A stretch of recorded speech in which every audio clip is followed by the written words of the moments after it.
Dios te bendiga. Te doy la bienvenida una vez más a este programa La Biblia Leída y Explicada. Hoy vamos a continuar leyendo el Evangelio según San Juan capítulo 19 y estaremos leyendo los versos desde el 17 hasta el 30 bajo el título Crucifixión y muerte de Jesús.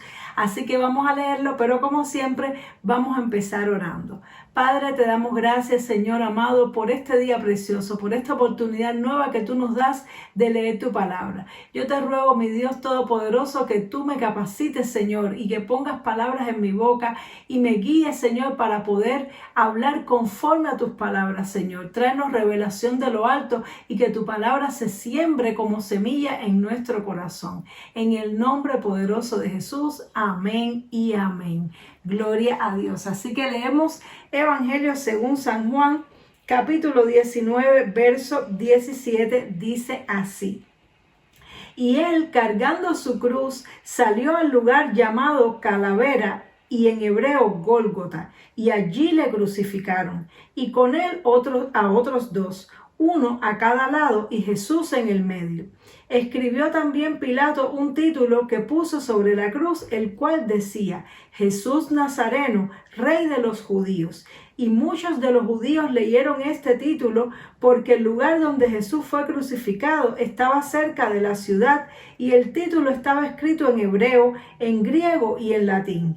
Dijeron a Pilato los principales sacerdotes de los judíos: no escribas Rey de los Judíos, sino el que dijo: soy rey de los judíos. Respondió Pilato: lo que he escrito. Cuando los judíos hubieron crucificado a Jesús, tomaron sus vestidos e hicieron 4 partes, una para cada soldado. Tomaron también su túnica, la cual era sin costura y de un solo tejido de arriba a abajo. Entonces dijeron entre sí: no la partamos, sino echemos suerte sobre ella, a ver de quién será. Esto fue para que se cumpliese la escritura que dice: repartieron entre sí mis vestidos, sobre mi ropa echaron suertes. Y así lo hicieron los soldados. Estaba junto a la cruz de Jesús su madre y la hermana de su madre, María, mujer de Zelofas, y María Magdalena. Y cuando vio Jesús a su madre y al discípulo a quien él amaba, que estaba presente, dijo a su madre: mujer, he aquí tu hijo. Después dijo al discípulo: he aquí tu madre. Y desde aquella hora el discípulo la recibió en su casa. Después de esto, sabiendo Jesús que ya todo estaba consumado, dijo, para que la escritura se cumpliese: tengo sed. Y estaba allí una vasija llena de vinagre. Entonces ellos empaparon en vinagre una esponja y poniéndola en un hisopo se la acercaron a la boca. Cuando Jesús hubo tomado el vinagre, dijo: consumado es. Y habiendo inclinado la cabeza, entregó el espíritu. Gloria a Dios. Este pasaje tremendo donde nos narra la muerte y crucifixión, es decir, la crucifixión y muerte de Jesús, inicia diciendo que Jesús fue él mismo llevando su cruz a un lugar llamado de la Calavera y en hebreo Gólgota, es decir, era un lugar, esta palabra significa cráneo también, calavera, cráneo, y es un lugar que simboliza la muerte, es un lugar que estaba cerca de la ciudad de Jerusalén. Y dice aquí la palabra del Señor que fue llevado Jesús con otros 2 hombres para ser crucificado. Y como lo hemos visto en muchas imágenes que nos narran la crucifixión de Jesús, pusieron a Jesús en medio y dice que Pilato puso esta inscripción: Jesús Nazareno, Rey de los Judíos. A los judíos no les gustó la inscripción, ellos querían que pusiera como que Jesús dijo que era el rey. Pero ya en este punto Pilato no quiso seguir complaciendo a los judíos. Él realmente no quería crucificar a Jesús, lo hizo porque lo presionaron fuertemente, eso lo estuvimos viendo en los capítulos anteriores y él cedió a la presión, pero ya en este punto Pilato no estuvo dispuesto a ceder más a la presión y realmente Pilato da a entender de que Pilato realmente sintió mucho respeto por Jesús. Pilato tal vez hasta creyó en Jesús. Y por eso puso esta inscripción en 3 idiomas de manera tal de que todos lo podían leer. Y hay algunas personas que interpretan esto de que fue escrito en estos 3 idiomas que dice, es decir, en hebreo, en griego y en latín, dando a entender cómo el evangelio después iba a avanzar, primeramente allí en Judea, en Jerusalén, con el idioma hebreo, luego en el griego, que simboliza a los gentiles y todas las iglesias a las que le predicó el apóstol Pablo, y luego el latín, que simboliza ya pues el imperio romano, y hasta nuestros días llega en el idioma español. Tremendo, ¿no? Pero bueno, realmente es una interpretación. Aquí nos dice que fue escrito en 3 idiomas. Entonces, vemos aquí también que echaron suerte sobre las ropas de Jesús y las repartieron entre los soldados. En aquella época no era como ahora, que nosotros tenemos armarios llenos de vestuarios, llenos de ropa. En aquella época las personas tenían pocas mudas de ropa, 2, 3. Al parecer la ropa era algo bastante costoso, y evidentemente la ropa de Jesús era de buena calidad cuando fue codiciada por estos soldados, y ellos se la repartieron entre sí. Y echaron suerte sobre el manto, que dice que era sin costura. Y dice aquí la palabra que era para que se cumpliera la escritura. Es decir, que Jesús, y es una cosa que vamos a ver, Jesús cumplió muchísimos versículos bíblicos del Antiguo Testamento, desde su nacimiento hasta su resurrección. Él estuvo todo el tiempo cumpliendo la palabra del Señor. Por eso fue que él dijo: yo no vine a abrogar la ley, sino que vine a cumplirla.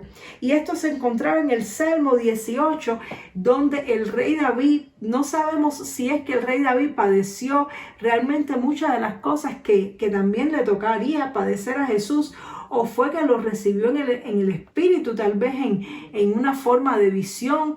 Pero lo cierto es que David profetizó mucho, y en el Salmo 22, te recomiendo que lo leas completo, es un salmo de los que se llama de profecías mesiánicas. Aparece muchas veces palabras que se ajustaron muy bien a la vida y obra de Jesús. Y voy a leer desde el versículo 16, Salmo 22, dice: porque perros me han rodeado y me han cercado cuadrilla de malignos, horadaron mis manos y mis pies, contar puedo todos mis huesos. Entre tanto, ellos me miran y me observan, repartieron entre sí mis vestidos, sobre mi ropa echaron suertes. Esto lo escribió David, y sin embargo se ajusta perfectamente a lo que Jesús experimentó. Perros, cuando dice perros, no significa que literalmente a Jesús lo rodearon perros, sino esto significa, los perros muchas veces tienen significado de el mal, de espíritus malignos, que rodeaban la cruz disfrutando y viendo el escenario de cómo el Hijo de Dios era crucificado. Dice que cuadrilla de malignos lo cercaron, horadaron sus manos y sus pies. No creo que realmente David haya experimentado esto, sino que posiblemente estando en el espíritu lo vio en visión, y horadaron las manos de Jesús. Es decir, y aún los huecos de las manos de Jesús estaban profetizados en el Salmo 22. Dice: contar puedo todos mis huesos. Es decir, que Jesús estaba bastante flaco, y también nos da a entender de que fue crucificado estando desnudo, solamente con su ropa interior posiblemente. Y dice que le observaban, lo miraban, lo observaban, y luego dice esto de que repartieron entre sí los vestidos, y sobre sus ropas echaron suerte. Es impresionante ver cómo Jesús cumplió cada una de las profecías. Y dice que estaba junto a la cruz su madre, la hermana de su madre, María, mujer de Zelofas, y María Magdalena. ¿Cuántas Marías? Habían 3 Marías allí junto a la cruz, y vemos el papel de la mujer, la fidelidad de la mujer ahí al lado de Jesús, mientras la mayoría de sus discípulos, excepto Juan, el escritor de este evangelio, que estaba allí también con las mujeres, la mayoría de los discípulos atemorizados huyeron, salieron corriendo. Sin embargo, Juan y las mujeres acompañaron a Jesús hasta el final de sus momentos. Y dice que cuando Jesús vio a su madre y al discípulo a quien él amaba, se refiere a Juan, el escritor del Evangelio según San Juan, le dijo: mujer, he aquí tu hijo. Es decir, que Jesús se preocupó por el corazón de María. Él se preocupó por el dolor de madre que sentía María a la pérdida de su hijo Jesús, su primogénito. Y Jesús delegó las funciones de hijo mayor en Juan. Esto es algo tremendo, como Jesús en medio de su sufrimiento no estaba pensando en su dolor, sino en el dolor que le causaba a los demás. Y eso es algo tremendo, es decir, no que le causaba a él, sino que la situación, la que estaba viviendo, causaba sobre María. Cómo Jesús tiene empatía, cómo Él piensa en nosotros, en nuestro corazón, y suple nuestras necesidades emocionales. Jesús buscó la manera de suplir la necesidad emocional de María por la pérdida de su hijo, y le pidió a su amado discípulo Juan que la cuidara, que cuidara de su madre. ¿Qué es esto tan lindo que nos da a entender el corazón de Dios? Y que tú y yo debemos también cuidar a nuestros mayores, cuidar a nuestros padres, así como Jesús tuvo tiempo en sus últimos momentos de vida de cuidar de su madre María. Y dice que, y al discípulo le dijo, esa es tu madre, es decir, le dio una responsabilidad.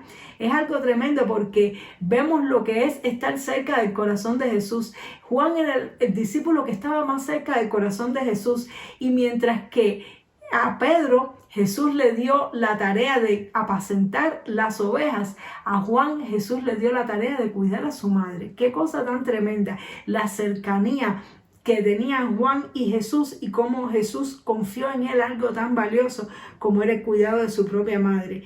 Y dice que a partir de ese mismo momento el discípulo la recibió en su casa. Da a entender de que a partir de ese momento María comenzó a vivir en casa de Juan. No sabemos qué pasaría con José, el padre de Jesús. Realmente después del nacimiento de Jesús y del momento en que Jesús estuvo a los 12 años en el templo, que estaban los padres de Jesús allí, después de eso no se nos da referencia más en la Biblia acerca de José, así que no sabemos, pero por esta forma de hablar de Jesús es probable que haya muerto para esa fecha, y que María necesitaba del cuidado de alguien, y que posiblemente Juan la recibió en su casa para cuidar de ella, así para sustentarla. Probablemente era viuda María en aquella época y por eso ocurrió eso.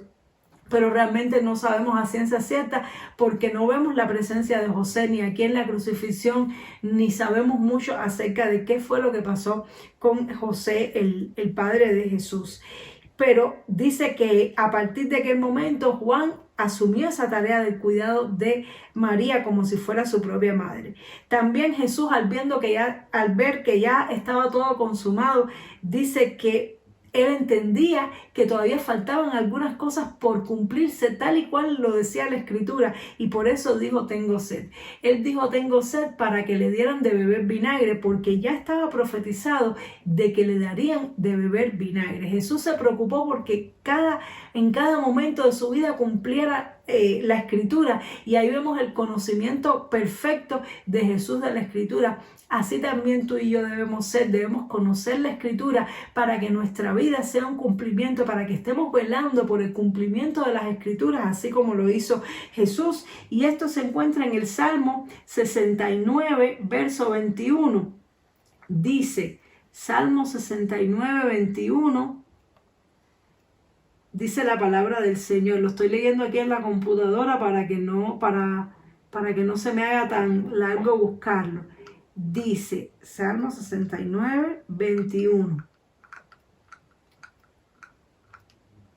Me pusieron además hiel por comida, en mi sed me dieron a beber vinagre. Es decir, que este verso que lo estaba diciendo David era un versículo mesiánico, se refería a Jesús, y Jesús se preocupó por cumplir este pequeño detalle, de manera tal que cumplió toda la Escritura. Y dice que ahí estaba una vasija de vinagre, la empaparon en una esponja y poniéndola en un hisopo se la acercaron en la boca.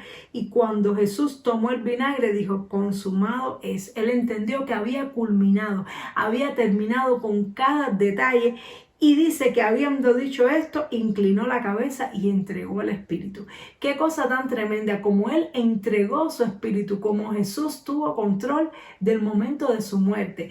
Él fue llevado a la cruz para morir, pero fue él quien entregó el Espíritu. Es decir, Jesús entregó su vida. Los demás todavía estaban vivos cuando Jesús entregó el Espíritu. Es decir, que el Señor se entregó por nosotros. En otros evangelios nos dicen más detalles. Nos dicen que algunos le decían, bájate de la cruz. Sin embargo, él no lo hizo. Él fue humilde hasta el final. Cuidó los detalles hasta el final. Cuidó de los sentimientos de las personas y luego entregó su vida, entregó su espíritu. De manera tal que después vamos a leer tal vez en este evangelio o en otros de que los soldados se quedaron impresionados cuando vieron cómo fue la muerte, y es decir, la crucifixión y la muerte de Jesús. No fue para nada normal como las demás muertes y crucifixiones. Fue algo diferente, fue algo sublime. Y así fue como nuestro Señor Jesucristo dio su vida por nosotros. En el siguiente programa vamos a leer la segunda parte, es decir, todavía estamos en esta escena de la crucifixión y vamos a ver qué fue lo que pasó acto seguido de que Jesús entregó el Espíritu. Pero qué cosa tan linda, qué cosa tan sublime, como el Señor fue allí hasta el último momento como oveja que va al matadero, entregándose por amor a nosotros. Que el Señor nos deje esta lección, que tú y yo podamos ser así, podamos ser personas que tengamos empatía con nuestros semejantes, que nos preocupemos por los demás, que cuidemos de cada detalle, que seamos cuidadosos de la Escritura, de cumplir cada cosa que le agrada al Señor, y que cuando nos llegue el momento de tener que morir en algún área de nuestra vida, de tener que ceder, podamos entregar nuestra voluntad a Dios, así como Jesús lo hizo en la cruz. Por eso Él dijo, si alguno quiere ser mi discípulo, tiene que tomar su cruz cada día y seguir en pos de mí. Es decir, que Dios espera que tú y yo cada día tomemos nuestra cruz y entreguemos nuestro espíritu a Él, encomendemos nuestra vida a Dios para que su voluntad sea hecha en nosotros. Espero que esta palabra haya sido muy edificante para ti y nos vemos, Dios mediante, en el siguiente programa para continuar estudiando el Evangelio según San Juan. Dios te bendiga mucho. Chao.